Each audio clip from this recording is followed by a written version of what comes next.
오늘 저희가 사도행전 15장을 함께 보았는데요.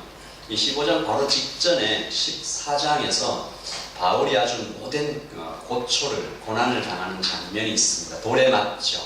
루스드라라는 성에서 복음을 전하다가 돌에 맞는데 그 폭력이 굉장히 잔인합니다. 여기저기 부러지고 살은 뜯어지고 뼈는 부러졌을까 생각합니다. 아마 피투성이가 돼서 쓰러진 것 같이 보입니다. 왜냐하면 사도 바울이 14장에서 돌에 맞았을 때 유대인들이 사도 바울이 죽은 줄 알았습니다. 그만큼 처참했다는 거죠. 그래서 그의 이 몸을 들어서 성 밖으로 던져버렸어요. 이미 죽었다 생각하고. 그런데 사도 바울이 다시 일어섰죠. 죽었다 생각했으니까 그 몸을 고이 공손히 다루지 않았을 것인가, 휙 내다 던졌을 텐데 신학자들은 그가 죽었다가 다시 살아났다라고 얘기한 사람도 있습니다.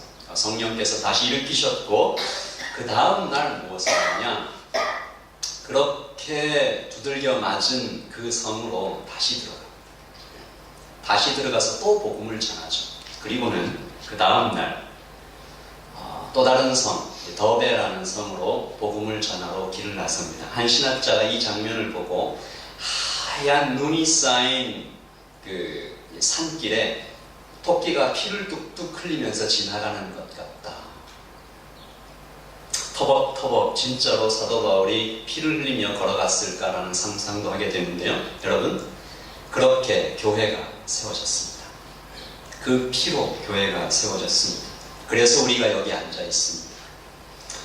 그러므로 우리는 모두 피에 빚진 사람들이다라고 말해도 될까요? 바울의 피, 사도들의 피, 그리고 초대교회 성도들이 콜로세움에서 흘린 피, 조선 땅에 선교사들이 들어와서 절두산에서 목이 잘려 죽으면서 흘렸던 그 피, 우리 모두 그 피에 빚진 사람들입니다. 그 피 때문에 우리가 여기 앉아 있는 것이죠. 그리고 무엇보다 골고다 언덕에서 사랑 때문에 흘리신 예수 그리스도의 피, 그 피와 살을 먹고 마시고 우리가 여기 앉아 있는 것입니다.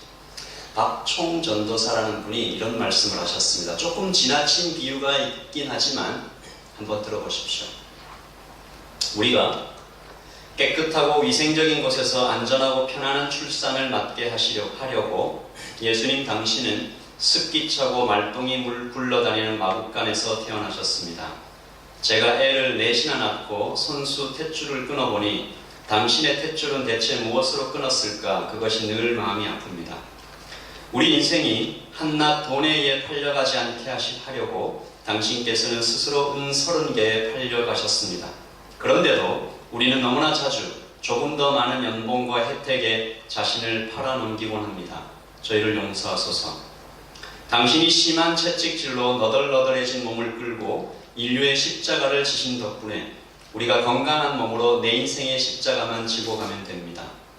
당신이 십자가에서 타는 목마름을 호소하셨기에 우리가 영원히 목마르지 않는 생명수를 마십니다. 그렇습니다. 당신이 죽었기에 우리가 살아갑니다. 날마다 죽으셨기에 매 순간 우리는 살아갑니다. 무슨 얘기일까요? 빚지고 살아가는 존재다라는 것입니다. 얼마 전 미국에 한인 청년들이 그곳에 아주 어릴 때부터 가서, 여러분 어떻습니까? 이렇게 저는 아들이 한 명 있는데 딸 가진 부모님들이 그렇게 부러워요. 그래서 저는 가끔 그런 얘기를 합니다. 예수님 믿고 딸을 가졌으면 인생은 거의 완성된 것이다. 저와 친구들하고 얘기를 많이 하는데 그 부모님들이 저에게 이런 말씀을 하십니다. 사춘기 딸을 가져보지 않은 자 인생을 논하지 말라. 이런 얘기들 저한테 하시는데, 그 미국의 한인 청년들도 꽤나 부모님 속을 썩였던 것 같습니다. 어느 날 그 한인 청년들이 이제 거의 철이 들어서 어머니 아버지께 그동안 죄송합니다, 미안합니다 라고 말하는 동영상을 본 적이 있습니다. 그들이 이게 말을 쭉 읽다가 엄마 하면서 다 울어요. 아빠 하면서 다 웁니다. 은혜를 깨달은 거죠. 그러면 관계가 열리기 시작합니다. 저는 그러므로 은혜를 아는 것이 모든 관계의 출발점이다라고 감히 말하고 싶습니다. 어떤 이가 내가 내 힘으로 내 돈 벌어 내 방식대로 내 마음대로 쓰는데 뭐가 문제냐라고 말한다면 그는 아직 인생도 사랑도 하나님도 모르는 비참한 인생이지 않을까. 청춘 남녀가 사랑을 하는데 서로 자기 생각만 주장하면 어떻게 되겠습니까?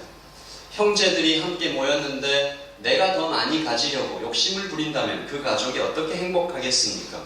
교회는 어떨까요? 교회로 모였는데 누가 맞냐? 누구 의견이 더 맞냐? 누구 힘이 더 강하냐? 누구 목소리가 더 높냐? 우리는 아픈 장면들을 좀 많이 보았습니다. 어쩌면 또 보게 될지도 모르겠습니다. 그런 삶이 불행할 수밖에 없겠습니다. 사랑하는 성도 여러분, 우리가 이렇게 세상 곳곳에 분열과 다툼과 아픔과 근심과 눈물이 있는 세상, 인생살이 살아가는 것이 어쩔 수 없다고 말하지만 혹시 다른 길은 없을까?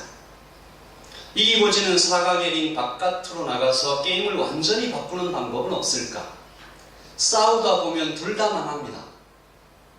영국의 전원에서 노만 에인절은 어떤 전쟁이든지 승자는 없다. 이기든지 지든지 목숨을 잃고 막대한 재정과 손해를 입기 마련이다. 그래서 지혜로운 사람들은 어떻게 하든지 이게 싸워봐야 둘 다 손해니까 제3의 길, 나름대로의 대안을 고민해 보기 시작했습니다. 레드오션을 떠나서 블루오션을 개척하자. 불교의 개념을 빌려옵니다. 상생하자. 이런저런 얘기를 하면서 마치 본인이 새로운 개념을 만들어낸 것처럼 얘기하지만 사실 모두 구약의 역사 저 너머에 벌써부터 있었던 하나님의 개념입니다. 바로 샬롬입니다. 샬롬. 우리나라의 안녕처럼 유대인의 인사말로도 쓰이는 이 단어는 그러나 그 뜻이 아주 넓고 깊습니다. 단지 인사말이라 하기에는 이 샬롬이라는 말, 원어적 의미로는 complete, full, 온전히 차다, 꽉 완성하다, 값을 다 지불했다.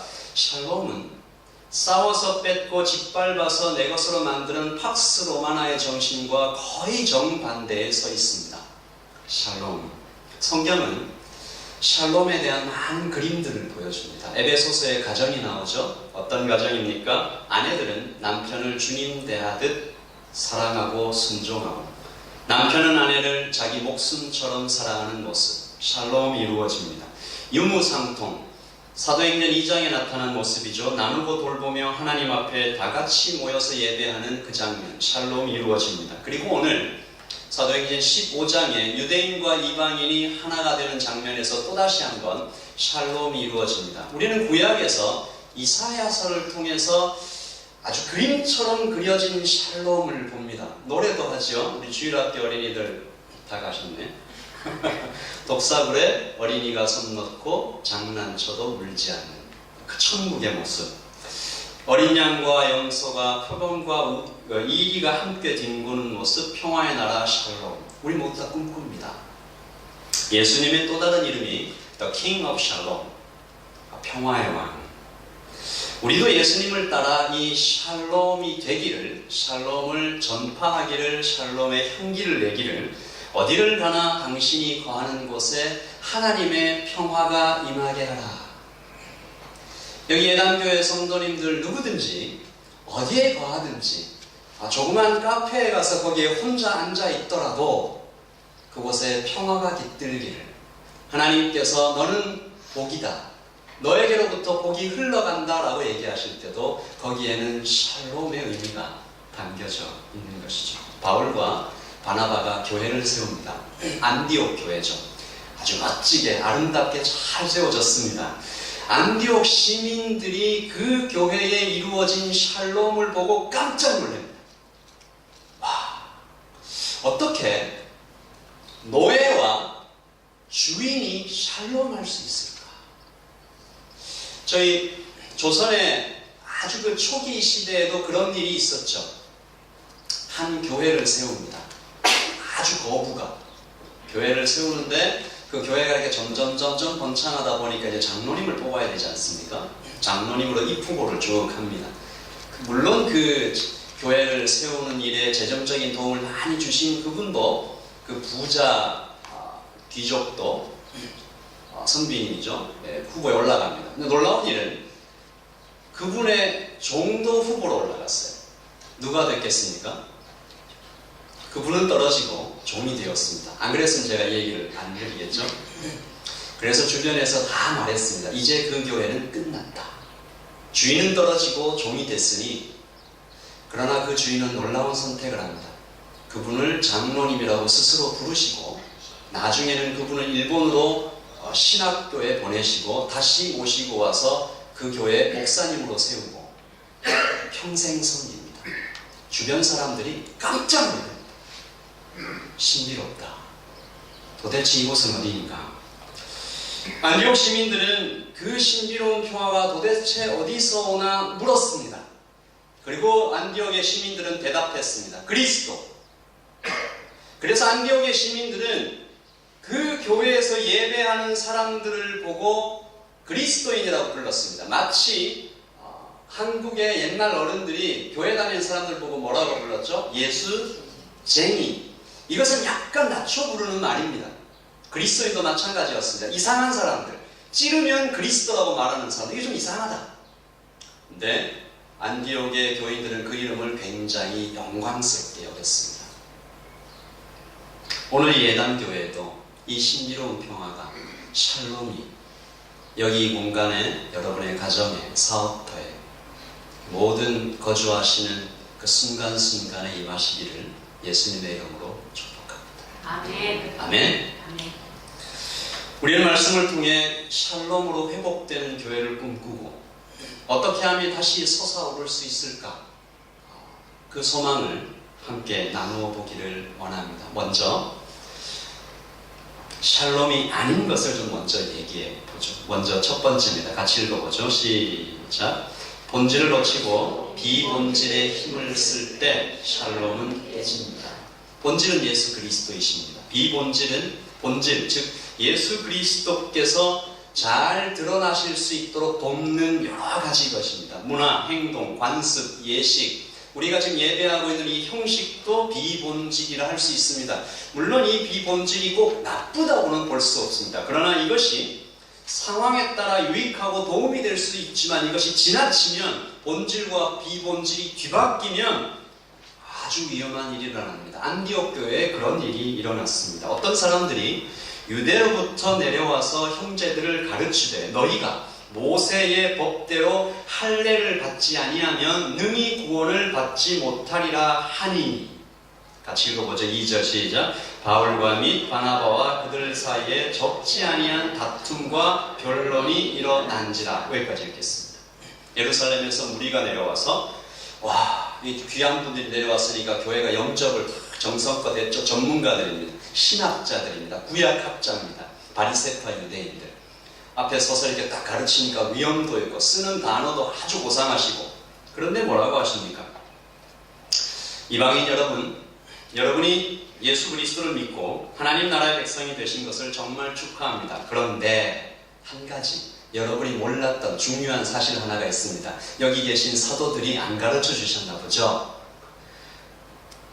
할례를 받아야 진짜 언약 백성이 됩니다. 여러분 할례 받으셨습니까? 할례 안 받으면 진짜 언약 백성 아닙니다. 이 얘기를 하기 시작했습니다. 비본질이죠. 할례 문제로 본질인 복음의 자유를 덮어버리려고 했습니다. 깨버리려고 했습니다. 문제는 이때 베드로가 흔들렸습니다. 워낙 이렇게 본의를 가지고 학자들이 와서 쫙 얘기를 하니까 베드로가 흔들립니다. 비겁했습니다. 이방인들과 함께 음식을 먹다가 슬그머니 뒤로 숨었습니다. 베드로가 겁을 먹고 숨자 바나바도 함께 그 물결에 휩쓸려가고 다른 유대인 신자들도 베드로도 가시네, 바나바도 가시네, 나도 가야지 하면서 이렇게 점점점. 그러면 교회 안에서 뭐가 생겼습니까? 유대인과 이방인이 분리되기 시작했습니다. 할례를 받은 사람, 아닌 사람. 유대인과 이방인을 하나 되게 하신 복음이 빛을 잃어가고 샬롬이 깨져가고 있습니다. 바울이 불같이 화를 냅니다. 여러분, 바울에게 있어 바나바는 선생님이죠. 스승이죠. 너무 큰 어른이죠. 고마운 분입니다. 그분에게 불같이 말합니다. 이것이 바울에게 그만큼 심각하고 위협적이었던 거죠. 베드로 사도를 공개적으로 책망합니다. 이것이 갈라디아서 2장에 기록되어 있습니다. 그리고 격렬한 의견 충돌과 논쟁이 일어나는데 칼만 안 들었다 뿐이지 칼과 칼이 부딪히듯이 그 논쟁이 격투와 같았습니다. 샬롬이 계셔서는 안 된다. 그 무엇도 교회의 샬롬을 깨뜨려서는 안 된다. 한국 사회 안에 유교 문화에 대하여 걱정하는 분의 글을 읽어본 적이 있습니다. 본래 좋은 것이죠. 전통을 귀하게 여기고 어른을 존경하고 자녀는 순종하는 참 아름다운 모습일 수 있습니다. 근데 이것이 한국의 군대 문화와 결합해서 나이와 계급, 남자와 여자를 분리하고 구분짓고 명령하고 찍어 누르며 심각한 모습으로 나타날 때가 있습니다. 제가 언젠가 그런 분이 유머를 하시더라고요. 싸움이 일어나면 한국 사람들이 가장 먼저 하는 말이 무엇이냐? 너 몇 살이야? 나이가 모든 것을 초월해서 그 위에 자리 잡습니다. 안타까운 것은 한국 사회 안에 있는 그런 안타까운 모습이 교회 안에도 나타날 수가 있다는 것입니다. 언젠가 코스타에 오신 한 강사님께서 이런 얘기를 하신 적이 있습니다. 제가 한우리교회 청년부를 맡아서 섬길 때 그 교회의 청년부가 얼마나 건강한지 알아보려면 리더십들의 나이를 평균 내보면 된다. 그 리더십들의 나이가 젊어지면 젊어질수록 그 공동체는 더 건강한 모습일 수 있다. 나이가 많다고 혹은 나이가 적다고 무조건 리더가 된다면 건강하지 않다라는 것입니다. 우리는 교회 안에 세워진 여러 가지 직분이 있습니다. 특별히 사랑방장은 어떨까요? 사랑방장이 말씀을 들고 사랑방언 앞에서 설 때 그때 권위가 주어지는 것입니다.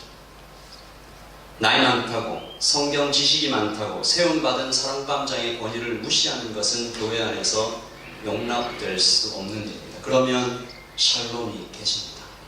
청년의 이야기도 고등학생의 이야기도 때때로 우리 자녀들의 이야기도 교회에 반영이 되고 함께 나누어질 때 교회는 샬롬할 수 있습니다. 어떤 교회에서 예배당의 카페 색깔 때문에 둘로 갈라졌다는 얘기를 들은 적이 있습니다. 치열하게 토론하다가 빨간색파, 파란색파, 또 어떤 파가 하나 더 나오죠. 빨간색도 아니요, 파란색도 아니요. 빨간색은 예수 그리스도 보혈의 피요, 파란색은 푸른 초장에 예수님의 그 초원을 상대하는 것. 이렇게 싸우다가 한 파가 더 새롭게 나타납니다. 골드가 최고다. 요한계시록. 다 비본질입니다. 예배 때 입는 옷, 예배 형식, 어떤 음악을 쓰느냐. 존 웨슬리가 이런 말을 했습니다. 한번 같이 읽어보실까요? 시작. 본질엔 일치를, 비본질엔 자유를, 모든 것에 사랑을. 한 번만 더 읽겠습니다. 본질엔 일치를, 비본질엔 자유를, 모든 것에 사랑을. 교회 안에 본질을 굳게 잡고 비본질을 잘 솎아낼 수 있을 때 그 교회는 샬롬할 수 있습니다.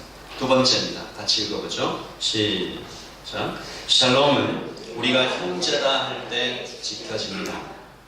안디옥 교회에서 논쟁이 격렬했는데 이 논쟁이 너무 격렬하니까 예루살렘 교회 상회에 가서 좀 이 문제를 토론하자 갔더니 거기서도 이 논쟁이 만만치가 않습니다. 15장 4절입니다. 그들이 예루살렘에 이르러 교회와 사도와 장로들에게 영접을 받고 하나님이 자기들과 함께 계셔 행하신 모든 일을 말하네. 같이 읽어볼까요? 시작. 바리새파 중에 어떤 믿는 사람들이 일어나 말하되 이방인에게 할례를 행하고 모세의 율법을 지키라 명하는 것이 마땅하다 하니라. 여기서도 논쟁이 일어납니다. 여러분, 예루살렘 교회입니다. 성령을 받았고 예수님을 믿는 사람들입니다. 그 안에서 논쟁이 일어나는데 치열합니다. 물러섬이 없습니다. 목소리가 높아집니다. 얼굴을 붉히고 목에 핏대를 세우고 얘기합니다. 그런데 이 토론 자체가 예루살렘 교회가 얼마나 건강한지를 보여줍니다. 누구도 상대방을 힘으로 찍어 누르는 모습이 없습니다. 자유롭게 이야기합니다. 유대주의자들의 생각이 그냥 어리석고 편협되고 복음에 대한 이해도 복음을 변질시킬 수 있는 위험한 것들이었지만 누구도 그 입을 막지 않습니다. 예루살렘 공의회는 인격적인 모독을 주지 않습니다. 그들은 예전에 가룟 유다를 대신할 사도를 뽑을 때도 과부를 구제하는 일 때문에 문제가 생겼을 때도 자유롭고 치열하게 의견을 묻고 있습니다. 예당교회 안에 이런 토론이 있어야 합니다. 그리고 그 토론이 격렬해지고 치열해지는 가운데 서로가 서로를 뭐라고 부르는지 아시죠? 언제 들어도 아름다운 단어, 형제요. 형제요. 이 단어를 놓치질 않는 거예요. 치열하게 토론하면서도 서로가 서로를 향하여 형제요. 너와 내가 형제다. 너와 내가 한 몸이다. 그리스도가 교회의 머리가 되시고 나눌 수 없는 한 몸, 피를 나눈 형제보다 더 가까운 그리스도의 피, 이것이 우리의 고백일 때 그 어떤 일이 있더라도 저분의 의견이 너무너무 잘못될 수 있습니다. 그러나 허락된 회의 안에서 이야기가 진행되고 있을 때 우리는 서로를 형제라고 부르는 것이죠. 이것을 붙들 때 샬롬 할 수 있습니다. 앞서 바울은 복음의 진리를 손상시키는 그 어느 누구와도 격투합니다. 할례당에 저항하고 베드로를 공개적으로 책망하고 그리고 동시에 그렇게 자기를 괴롭히고 있는 유대인들을 향하여 사도 바울이 그 사랑을 뭐라고 표현한지 아십니까? 어떻게 사도 바울이 그런 말을 할 수 있을까? 로마서 9장입니다. 나의 양심이 성령 안에서 나를 증거합니다. 내 마음에는 큰 슬픔과 끊임없는 고통이 있습니다. 같이 읽어보죠. 나는 나의 문제, 내 민족을 위해서라면 차라리 내가 저주를 받아 그리스도에게서 끊어져도 좋습니다. 내 자신이 저주를 받아 그리스도에게서 끊어져도 좋습니다. 이것은 내가 당신을 위하여 죽겠습니다라는 말보다 더 깊은 말입니다. 지옥에 가도 좋습니다. 저 형제가 나 때문에 예수님께 가까이 가신다면, 나 때문에 저 사람이 구원받을 수 있다면 나는 차라리 지옥 가도 좋습니다.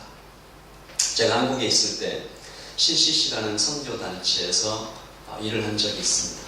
수련회를 하면 지금은 교회 수련회에서 대부분 예수 믿는 청년들, 예수 믿는 청소년들이 가지만 그때는 한 사람이 예수 안 믿는 친구 한 명을 데려가는 것이 문화였습니다. 수련을 데려가는 온갖 가문이 서로 맛있는 거 있다, 뭐 재밌다 데려가서는 그 사람들이 좀 당황하겠죠.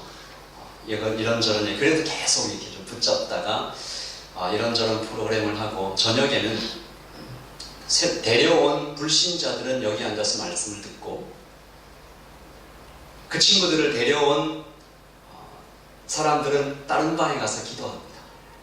그때 이렇게 기도합니다. 하나님, 제 친구가 오늘 밤에 예수님 믿으면 저는 죽어도 좋습니다. 제 목숨을 가져가십시오. 그렇게 기도했습니다. 지금도 생각이 납니다. 철없는 기도였을까요? 저는 진심이었다고 믿습니다. 이스라엘은 사도 바울 가슴에 박혀있는 아픈 가시였습니다. 제발 내 민족 이스라엘을 구원하여 주시옵소서. 그래서 그는 사랑 가운데 토론했고 건강하게 비판했으며 결론을 내릴 때도 형제라는 마음으로 끌어안았습니다.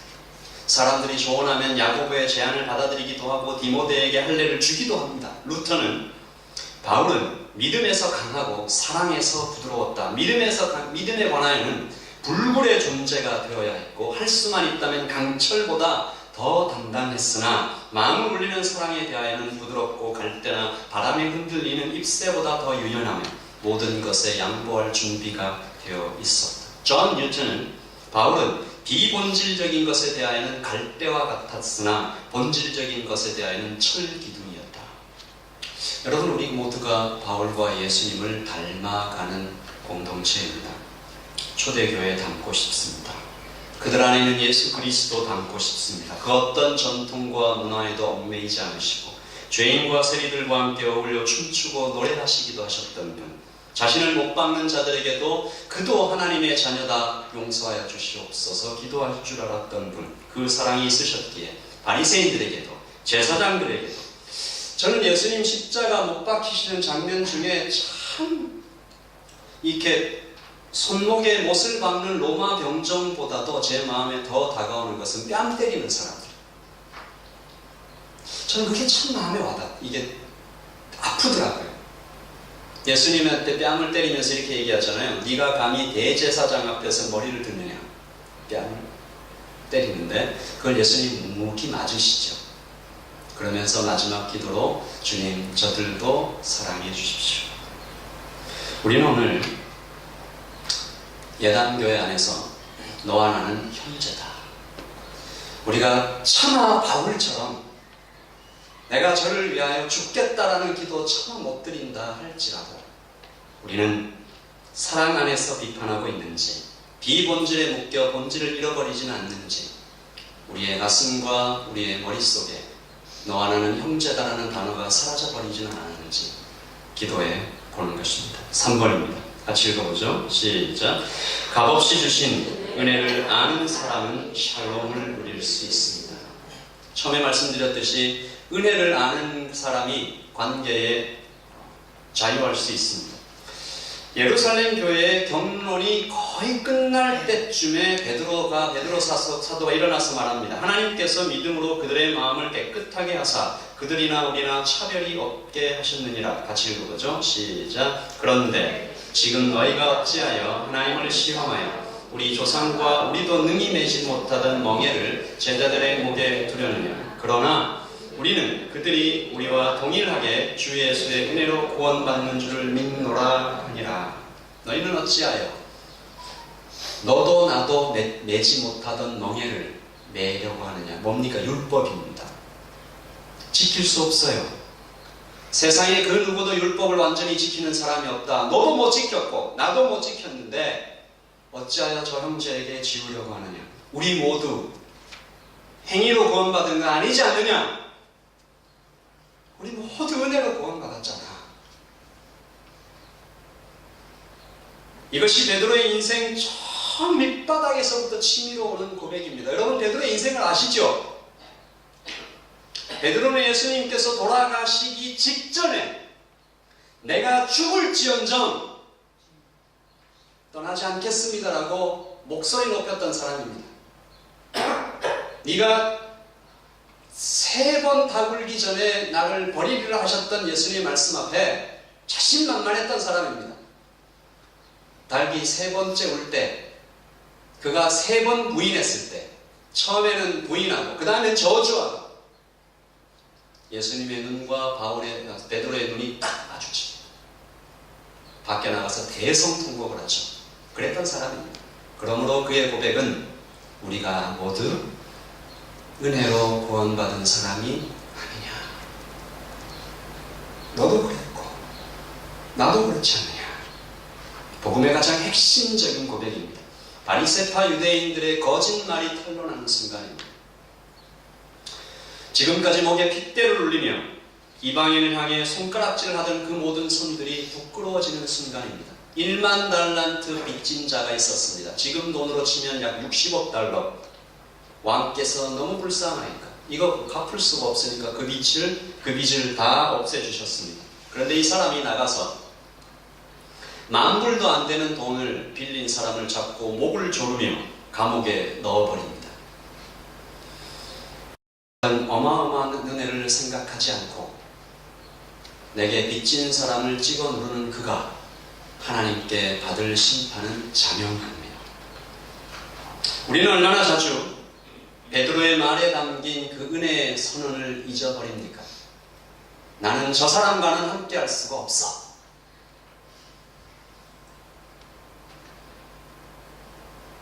한 목사님께서 다른 교단의 목사님들과 함께 그 도시를 변화시키기 위하여 복음 집회를 기획하려고 다 모였습니다. 수백 명의 목사님들이 모였습니다. 모여서 얘기를 하는데 제가 여기서 이렇게 교단을 말씀드리면 좀 그럴 것 같아서 A교단 목사님은 B교단 목사님이 도저히 이해가 안 되는 거예요. 자기는 좀 조용한 거 좋아하는데 저분은 이렇게 너무 시끄럽게 기도하고, 자기는 좀 책 보고 진지하게 토론하는 거 원하는데 저분은 자꾸 이렇게 찬양하자고 그러고 기도하자고 그러고 뭐 교제하자고 그러고 너무 마음이 안 맞아요. 투덜투덜거리면서 집에 돌아와서 하나님께 쏟아놓습니다. 하나님, 저는 도저히 저 사람들과 함께 할 수 없겠습니다. 그만두겠습니다. 그런데 그 목사님 마음 구석에 주님께서 주신 것이 분명한 한 생각이 떠오릅니다. 얘야, 나도 너와 함께 일하지 않느냐. 그 말 한마디에 목사님이 탁 무너집니다. 그래서 다시 가셨어요. 다시 가서 그분의 신학과 나의 신학이 얼마나 다른가 하나씩 체크해 봤더니 99%가 같고 1%가 다르더래요. 그리고 그 1%는 비본질이더래요. 함께 할 수 있겠다. 사랑하는 예당교회 성도 여러분, 예당교회 안에 샬롬이 풍성히 누구에게나 유년주일학교, 또 중고등부, 청년부, 그리고 이예배, 그리고 또 같이 여러분의 가정에서 이 샬롬이 회복되기를 다시 한번 소망합니다. 그 어떤 상황에서도 너와 나는 형제다. 주님이 은혜 주시면 이 꿈이 실현될 것입니다. 한국 문화도 아니고 키위 문화도 아니고 예수 문화를 만들어가는 공동체. 비본질에는 자유를 가지되 본질에 있어서는 태산처럼 뚝 서 있는 교회. 치열한 토론이 일어날 수 있으나 격투하듯 싸울 수 있으나 그 어떤 순간에도 너와 내가 형제임을 잃지 않는 교회. 나의 나된 것을 은혜임을 고백하면서 우리 모두가 은혜가 필요한 존재임을 날마다 고백하는 교회. 저는 예당교회가 그런 공동체가 되면 정말 좋겠습니다. 그런 공동체를 함께 세워가시기를 예수님의 이름으로 축복합니다. 아멘. 우리 운영위원회 집사님들께서 앞으로 예당교회에서 어떻게 목회 하실 것인지 발표를 하라고 그러셔서 지금까지 발표하였습니다. 제가 길게 발표해 드렸으니까 여러분과 함께 아름답게 행복하게 그리고 샬롬을 지켜가면서 그런 교회를 세워가고 싶습니다.